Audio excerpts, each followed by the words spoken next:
घर के बाहर जूते को रखना और फिर पैर धो के घर में प्रवेश कर। आयुर्वेद आयुर्वेद आज के जमाने की जरूरत बनती जा रही है। आज इसी कड़ी में सितारे जमी के इसमें हम लेकर आए हैं एक बहुत ही नामी गिरामी शख्सियत जो आयुर्वेद के क्षेत्र में बरसों से, इनफैक्ट मैं कहूं कि कई पीढ़ियों से वो सेवाएं देते आ रहे हैं। मैं आज आपको मिलाने जा रहा हूं वरिष्ठ आयुर्वेद चिकित्सक डॉक्टर ओम पारिक। नमस्कार डॉक्टर साहब, आयुर्वेद एक्चुअल में है क्या और आम जिंदगी में इसका क्या महत्व है? आयुर्वेद भारतीय सभ्यता का अति प्राचीनतम वो शैली है जिसके द्वारा जीवन जिया जाता है। आयुर्वेद विज्ञान वो विज्ञान है जिसके द्वारा हमें आयु का ज्ञान होता है। आयुर्वेद एक ऐसी शैली है जो जीवन जीना सिखाती है। हम आयु का तो ज्ञान करते ही करते हैं जी। इसमें रोगों का उन्मूलन करने के लिए जो चिकित्सा की जाती है केवल वही नहीं है। यह आयुर्वेद विद्या हर व्यक्ति को, हर मानव जाति को, जो सभ्यता हमारी भारतीय सभ्यता है उसके अंदर रचा बसा वो विज्ञान है जो हमें सुबह उठ के शाम तक जो जीने की शैली सिखाता है। डॉक्टर साहब, आम परिवारों में, आम घरों में, क्योंकि अब हम एलोपैथी की ओर मुड़ चुके हैं। अगर मैं बिल्कुल जनरल वे में बात करूं, मौसम के हिसाब से किसी को घर में बुखार हुआ, हम मुड़ते हैं एलोपैथी की तरफ। तो क्या आयुर्वेद की ओर जाना चाहिए? अगर जाना चाहिए तो उसके जाने का रास्ता क्या है, वो आप जरूर हमारे दर्शकों को बताएं, क्योंकि अभी तक ये लगता है कि हम आयुर्वेद को पकड़े कहां से। देखिए, आयुर्वेद को अगर हमें समझना है तो हमें आयुर्वेद को लोगों के बीच में आयुर्वेदिक जो इसकी कलाएं हैं, जो इसकी ज्ञान की बातें हैं, वो हमारे समाज में हमारे जैसे पूर्वज थे वो क्या क्या करते थे, किस किस तरह से जब कोई संक्रमण की बीमारियां आती थी या कोई घरों में इस तरह से टाइफाइड जैसी बीमारियां आती थी, मलेरिया आता था, हैजा आता था, तो ये भयंकर बीमारियां हमारे देश में पहले रही थी और उनमें ये चीजें जो थी वो वैद्य लोग या घरों में बूढ़ी माताएं, वो सब बहुत सारी आयुर्वेद की ऐसी बातें हैं जो हमारे घर में हम सुबह से लेके शाम तक हम उसका उपयोग करते हैं, जाने अनजाने में भी। और उनका अगर हम सही ढंग से उपयोग करें तरीके से तो सब है। अब आज सारे पानी जो है वो अपने इससे जो फिल्टर और ये जितने वाटर फिल्टर, आरओ, ये सब लगे हुए हैं, सब उनका पीते हैं। लेकिन हम पीछे झांकते हैं तो अगर हम शुद्ध पानी चाहते हैं तो हम पानी को बॉयल कर सकते हैं, उसको मिट्टी की हड्डियां में डाल सकते हैं, उसमें फिटकरी खोद सकते हैं। आप देखिए उसमें पानी, उसमें ना मिनरल कम होंगे, वो साफ आएगा। और हम आयुर्वेद वाले तो यही बताते हैं कि किसी को बुखार हो, किसी को कुछ हो, तो आप घर में ढेर सारा पानी उबाल के और उसमें चाहे आप तुलसी के पत्ते डाल दो, चाहे आप उसमें अदरक की थोड़ा कतरा डाल दो और एक लौंग डाल दो, उसको उबाल लो आप और उबाल के उसको इतने टेम्परेचर पे ले जाइए कि उसमें जो बैक्टीरिया वायरस है वो खत्म हो जाए और उसको फिर आप फिटकरी डाल के हल्का सा घुमा के और एक मटके में डाल के छोड़ दीजिए, तो वो शुद्ध पानी ही होगा।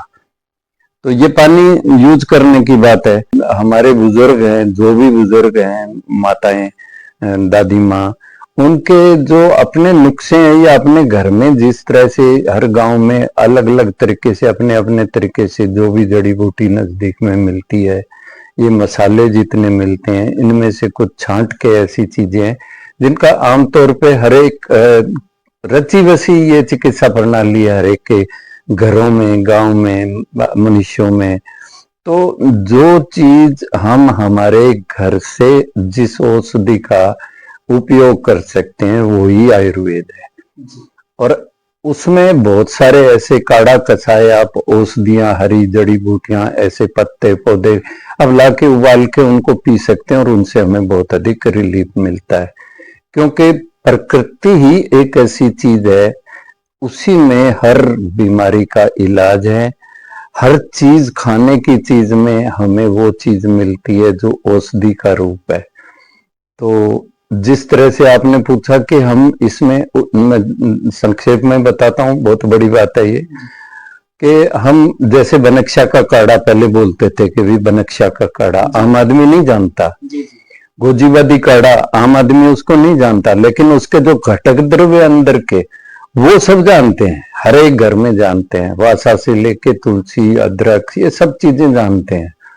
तो हम अगर इन चीजों का थोड़ा सा हम ज्ञान अर्जित कर लें, या जो चिकित्सक हमारे बंधु हैं वो अपने क्षेत्र में अपने अपने जगह से आयुर्वेद के प्रचार प्रसार में अगर हम इस तरह की घरेलू जड़ी बूटियां हम लोगों को बताने लगेंगे, तो उससे ये स्वास्थ्य की समस्या बहुत हद तक ठीक हो सकती है, बहुत हद तक ठीक हो सकती है। डॉक्टर साहब, एक और सवाल इसी के बीच में से निकल के आया है। अगर किसी को जुकाम है तो वो एलोपैथी के चिकित्सक के पास जाए या आयुर्वेद के पास जाए, नंबर 1। दूसरा सवाल इसी में ये है कि अगर वो आयुर्वेद चिकित्सक के पास जाता है तो फायदा क्या है, एलोपैथी के पास जाता है तो नुकसान क्या है? देखिए, एलोपैथी की तरफ रोगी भागता है और भाग रहा था, लेकिन अब मुड़ना है, मुड़ना होगा, ये मैं निश्चित तौर पे बता रहा हूं। क्योंकि जो आयुर्वेदिक औषधियां हैं, जिस तरह से हम इनहेलर यूज करते हैं, हम हमारे घर में ये एक्लिप्स के पत्ते ला के उनको उबाल के उनका अगर हम ऊपर टॉवल डाल के अगर वाष्प ले लेंगे, तो क्या हमें वो इनहेलर बुरा लगेगा जिसका कोई साइड इफेक्ट नहीं है? अगर हम किसी भी डायलेटर चीज को, यानी जो फैलाव करने वाली किसी औषधीय द्रव्य का प्रयोग करेंगे या किसी कैप्सूल फॉर्म को करेंगे, तो वो एकदम और तुरंत रिलीफ तो देगा, लेकिन उसके जो बाद के साइड इफेक्ट हैं वो आम आदमी जो यूज करता है उसी को मालूम है। तो आप अगर जड़ी बूटियों वाले साइड से आएंगे तो आपको किसी तरह, क्योंकि वो तो हमारे खाने में आम चीज है जिसका हम उपयोग करके अगर लाभ ले सकते हैं, तो जैसा मैंने बताया कि भाई हमारे औषधियां जो हमारे खेतों में और हमारे घरों में भी अब लोग उगाने लग गए हैं। देखिए, आप लेमन ग्रास हर घर में मिलेगा कि हमने लेमन की चाय पीनी है, तो क्योंकि उनके जहन में ये बात आ चुकी कि वो ये सोचने लग गए कि लेमन टी पीने से कोई तो कहता है मोटापा कम हो जाता है, हमसे ही पूछते हैं आके। कोई अश्वगंधा के पत्ते खा के कहता है कि बाबा रामदेव जी ने बताया था कि भी अश्वगंधा के पत्ते खाइए और आपका मोटापा कम हो जाएगा। किसी न किसी बहाने से तो किसी बहाने से लोग आयुर्वेद से जुड़ते तो आ रहे हैं। तो मेरा ये मानना है कि आयुर्वेद जो हमारे पहले से ही गांव में खेतों से उठ के हमारे हर जो जो लोग हमारे पहले वाले थे, क्योंकि एलोपैथी का जो गोली का, कैप्सूल का, इंजेक्शन का जो चलन आया, ये इसका तो बहुत लंबा बड़ा इतिहास नहीं है। ये तो आप देखिए 70 साल 80 साल का मैं मानता हूं इसका तो कार्यकाल, तब से ये हमारे बीच आई है और तभी से बढ़ के यहाँ तक आ गया, क्योंकि क्विक रिलीफ है। और मैं इस हद तक भी मानता हूं कि सर्जरी और कुछ ऐसा जो फ्लूइड देना, ड्रिप लगाना, ये जीवन रक्षा के लिए जरूरी भी है।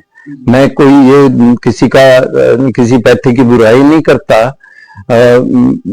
जिस पैथी में जो अच्छी चीज है उसको अपनाइए, उस चीज को आप अपनाइए और उसका यूज कीजिए, क्योंकि सब चीजें अच्छी है। जो वैज्ञानिक डॉक्टर बन के आए हैं तो उनकी भी तो जो पैथी है वो भी हमें स्वास्थ्य लाभ देती है और तुरंत देती है। आपका मतलब कि हर छोटी छोटी चीज के लिए हमें उस तरफ नहीं मुड़ना चाहिए। हाँ, आम जनता जो है वो अगर हॉस्पिटल्स में हम लाइन बना के खड़े होंगे छोटी छोटी बीमारियों के लिए, तो उसके लिए हमारा है ना आयुर्वेद, हमारी बहुत सारी ऐसी दवाइयां हैं ना जिनको आप उपयोग। डॉक्टर साहब, मॉडर्न लाइफ आज के युवा जो जी रहे हैं उसमें तो हो ये रहा है कि सुबह उठो, जिम विम करो और रूटीन में ऑफिस जाओ, कॉलेज जाओ, जो करना है करो, लेकिन आयुर्वेद क्या कहता है दिनचर्या को लेकर सुबह से शाम? देखिए, इसमें थोड़ा मैं टाइम लूंगा। ये बहुत सुंदर बात है जो आपने मेरे से पूछी है कि इंसान को या प्राणी जाति को अपनी दिनचर्या आयुर्वेद के हिसाब से या भारतीय शैली, भारतीय जीवन, भारतीय सभ्यता के हिसाब से किस तरह से शुरुआत से शाम तक करना चाहिए। जी। मैं बताना चाहूंगा, सुबह ब्रह्म मुहूर्त में उठिए। ब्रह्म मुहूर्त का जो समय है आप सभी को विदित ही है कि आप सुबह अर्ली मॉर्निंग में, कोई फिक्स टाइम नहीं कहूंगा, लेकिन आप अर्ली मॉर्निंग सूर्य उदय से पहले उठ जाइए। उसके बाद में आप दैनिक कार्यों से निवृत्त हो जाइए और उसके बाद में आपको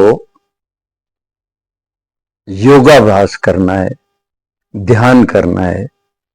ये कुछ समय के लिए करना है, निश्चित तौर पे अपनी आदत डाल लीजिए। उसके बाद में आपने स्नान करना है। स्नान का हमारे आयुर्वेद के हिसाब से और पुरुष जाति के लिए, महिलाओं के लिए, पुरुषों के लिए स्नान का बहुत अति महत्व है। यूं तो आयुर्वेद ये कहता है कि हमें ठंडे पानी से ही स्नान करना चाहिए, लेकिन उष्ण प्रदेश और शीत प्रदेश का कुछ ध्यान रखते हुए बहुत अधिक ठंडी में हम गर्म पानी का सेवन कर सकते हैं। लेकिन सर पे जो डालने वाला पानी है, सर पे गर्म पानी कभी मत डालिए। आप सर पे ठंडा पानी डालिए। उससे पूर्व, स्नान से पूर्व आप अभ्यंग में कुछ ऑयल्स, कुछ जैसे साउथ में लगभग हर घरों में, हर बाथरूम में आपको ऐसे ऑयल्स मिलेंगे। क्षीरबला है, धन्वंतरम है, इस तरह के ऑयल जो है वो आप अपने बॉडी पे सर से लेके, जैसे पहले कहते थे कि पांव की पांथली, गले के नीचे, हाथों पे, तालू पे, सब जगह तेल का अच्छे से मसाज करके और फिर आप स्नान करिए। उसका अति महत्व है। अभ्यंग शरीर के लिए स्नेहन बहुत अति आवश्यक है। शब्द ये कुछ अजीब है, लेकिन शरीर पे तेल लगाना कोई नुकसानदायक नहीं है। अब आपने स्नान कर लिया, उसके उपरांत आपको भोजन करना है। भोजन में चाहे आज के टाइम में जैसे नाश्ता है या भोजन है, जिस तरह से भी पहले के टाइम में तो भोजन होता था, और भोजन का सात्विक भोजन होना अति आवश्यक है, जिसमें हरे पत्ते, सब्जियां, एरिया के हिसाब से, जैसे साउथ में राइस यूज होता है, नॉर्थ में गेहूं, व्हीट, दूसरे अनाज या मिक्सर यूज होता है। तो आप जिस तरह से भी जो भी भोजन करना है वो शुद्ध बना हुआ, बनाने का जो घर है या जो किचन है, रसोई है, उसके भी नियम होते हैं। हमारे भारतीय सभ्यता में बहुत सारे नियम हैं। घर के बाहर जूते को रखना और फिर पैर धो के घर में प्रवेश करना। हम बाहर से लाया हुआ बैक्टीरिया और हम जूते के साथ बाहर ही छोड़ देंगे तो घर में बीमारी नहीं जाएगी, क्योंकि हमारे बच्चे पैदल खेल रहे हैं, घूम रहे हैं, फर्श पे लौट रहे हैं। तो अगर हर व्यक्ति इस पे ध्यान देना शुरू करे तो घर के बाहर जूता घर हो, जूता बाहर ही रहे और आप अंदर प्रवेश करो।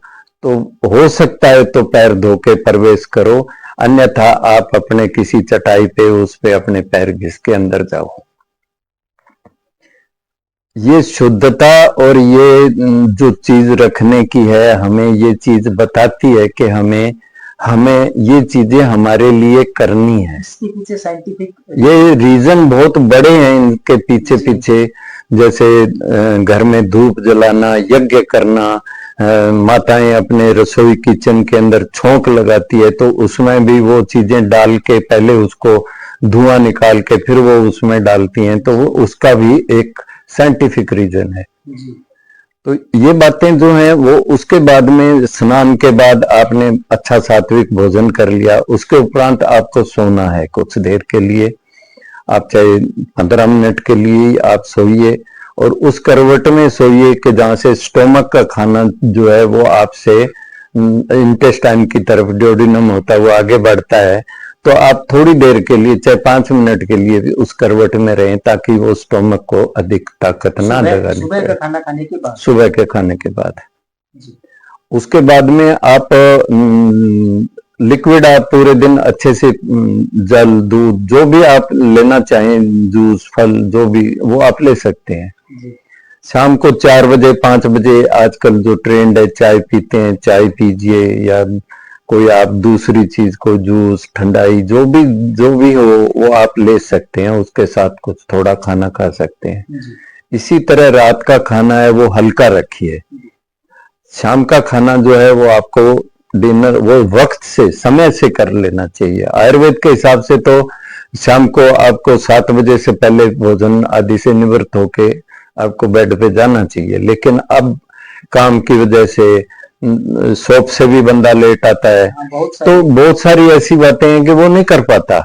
लेकिन फिर भी आप ये कोशिश कीजिए कि भोजन आप टाइम से ले लें और फिर बेड पे भी आप टाइम से चले जाएं। बहुत सारी कॉस्मेटिक्स, बहुत सारी चीजें आज बाजार में मिलती हैं, सिर्फ इसलिए कि हम अपने चेहरे पे लगाएं तो शायद कुछ ठीक हो। क्या आयुर्वेद में भी स्किन के लिए, चेहरे के लिए, निखारने के लिए या समय से पहले जो झुर्रियां या कुछ भी कहिए वो हो रहा है, आयुर्वेद में है इलाज उनका? आयुर्वेद में बहुत बड़ा इलाज है जी। आयुर्वेद में देखिए, मैं स्किन पे थोड़ा अलग बोलूंगा। उससे पहले जैसे भाई आपने एक शब्द बोला कि जीर्ण अवस्था, झुर्रियों वाली अवस्था या टाइम से पहले बूढ़ा हो जाना, और उनके यंग वंश के शरीर को भी देख के कहा जाए कि ये बूढ़ा हो गया, तो क्या आयुर्वेद की तरफ लोग बहुत लालायित नजरों से देख रहे हैं। यंग वंश में चेहरे पे पिंपल्स आ गए, चेहरा गंदा हो गया, छाइयां आ गई, स्पॉट्स आ गए, ब्लैक स्पॉट्स आ गए, आंखें काली हो गई, धंस गई, ऐसा चेहरे का बदरूपपना हो जाना, हेयर्स की ओवर ग्रोथ हो रही है, बिना मतलब के बाल उगे आ रहे हैं भागे और चेहरा काला हो गया। हर कोई ये चाहता है कि मैं सुंदर दिखूं, मेरा चेहरा साफ हो। ज्यादातर लड़कियों में तो ये बहुत अधिक है कि मेरा छोटा सा भी अगर दाग है तो वो इतनी परेशान है। तो उसके लिए जितना ये अब जो जितना ब्यूटी पार्लर्स पे और पे ये जितना कॉस्मेटिक्स पे जितना ध्यान है, जो चीज आ रही है, शरीर तो हमारा है, चेहरा तो हमारा है, हम उस पे पोते जा रहे हैं और उसका जब रिजल्ट बाद में आता है तो दोष किसको देते? कभी नहीं। तो क्यों ना आप आयुर्वेद की ऐसी ऐसी जड़ी बूटियां, ऐसी चीजें हैं, मैं कुछ बताता हूं आपको, आप घर में करिए। मुझे मेरे से या किसी और को ढूंढने की जरूरत नहीं है। आपको करना क्या है, आपके घर में जैसे पहले शादी होती थी, वृद्ध बना के बैठते थे, तो सब लोग उन दिनों में क्या करते थे, उस दूल्हे या उस दुल्हन को संवारने के लिए क्या करते थे? इमेजिन करना है। वही आप इमेज करो। जिनको नहीं मालूम है वो अपने बड़े बुजुर्गों से पूछो कि 7 दिन की वृद्ध बैठा के और दोनों शाम के टाइम में जो उस पे जो पिट्ठी मसली जाती थी वो क्या था, जो उबटन थी वो क्या था, वो आयुर्वेद ही तो था और क्या था। बॉडी का जो रूप निकाल के हम बाहर लाते हैं तो वही तो सब है। अब आजकल जो चेहरे के लेप आ रहे हैं दुनिया भर के, भाई आप अपने घर में बनाइए। आप जो इलायची का पौधा होता है उसके एक चूर्ण बाजार में मिलता है, एलादी चूर्णम बोलते हैं उसको, जो साउथ केरला में करते हैं, वो मैं आपको बताया जा रहा हूँ, इस पे बता रहा हूँ कि एलादी चूर्णम ले लीजिए। मुल्तानी मिट्टी हमारे घरों में होती है, मुल्तानी मिट्टी ले लीजिए। चंदन का पाउडर आप कर्नाटका का बहुत आपने पिसा हुआ मिलता है, चाहे लाल ले लो चाहे सफेद ले लो, जो चंदन मिले ले लो। घर में बेसन हमारे होता है, बेसन आप डाल लीजिए। सब चीजें हमारे घर में ये चीजें मिल जाएंगी, और नहीं है तो आप पंसारी से ले लीजिए। बोरिक एसिड का आपको थोड़ा सा चुटकी भर दिखाना है, उसको चुटकी भर, क्योंकि उससे हमने स्किन को साफ करना है। या आप उसमें थोड़ा सा हमारा सेंधा नमक डाल दीजिए, थोड़ा सा चुटकी भर डाल दो। इन सबको हम इकट्ठा करके और उसी तरह पेस्ट बना दो, कड़ी की तरह बना दो, छोड़ दो। उसमें आप अपने घर का तिल का तेल हो, गाय का घी हो, या आप मलाई डाल दो थोड़ी सी उसमें, या सरसों का तेल डाल दो जी आप डाल के उनको सारे को बना कर आप छोड़ दो, 4 घंटे 6 घंटे छोड़ दो। अब उसमें थोड़ा पानी और मिलाओ, उसका लेप बना लो पतला, और वो चेहरे पे पोत लो या शरीर के किसी भी अंग पे लगा लो, लगा के छोड़ दो और उसको सूखने दो।